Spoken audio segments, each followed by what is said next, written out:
नियमबाह्य इमारतीवर कारवाईच्या मागणीकडे दुर्लक्षच. नांदेड शहरातील गुजराती कॉलनी छत्रपती चौकाजवळ प्लॉट क्रमांक 26 येथे बिल्डरने आपले हित साधत साई अपार्टमेंट नावाने 5 मजली अपार्टमेंटचे बांधकाम नियम मोडीत काढून केले.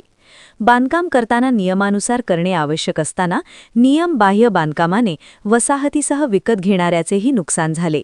साई अपार्टमेंटबद्दल कॉलनीतील नागरिकांनी महानगरपालिकेकडे तक्रारी व लीगल नोटीस देऊन देखील काहीच कारवाई झाली नाही. साई अपार्टमेंटवर कारवाई न झाल्याने बिल्डरची हिंमत वाढली व त्याच बिल्डरने याच कॉलनीत प्लॉट क्रमांक 08 वर तसेच 6 मजली अपार्टमेंटचे बांधकाम सुरू केले. परंतु सुरुवातीपासूनच कॉलनीतील नागरिकांनी महानगरपालिकेकडे तक्रारी केल्या, परंतु कारवाई होत नसल्याने कॉलनीवासियांतर्फे न्यायालयात याचिका दाखल करण्यात आली. महान्यायालयाने बांधकामास स्थगिती दिली.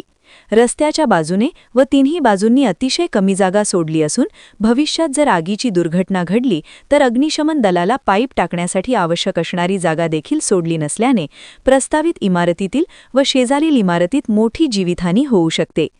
न्यायालयाने स्थगिती दिली असताना देखील काम सुरूच आहे. न्यायालयाने स्थगिती देऊन देखील काम बंद करणे आवश्यक असताना बिल्डरवर योग्य ती कारवाई होत नसल्याने नागरिकातून रोष व्यक्त होत आहे. या गंभीर विषयांवर सर्व स्तरावरून दुर्लक्षच होत आहे. दिवसेंदिवस वाढत चाललेल्या महागाईत या इमारतीत घराचे स्वप्न पूर्ण करीत असताना कोणाची फसवणूक होणार नाही याचीही संबंधितांनी काळजी घेणे आवश्यक असणार आहे.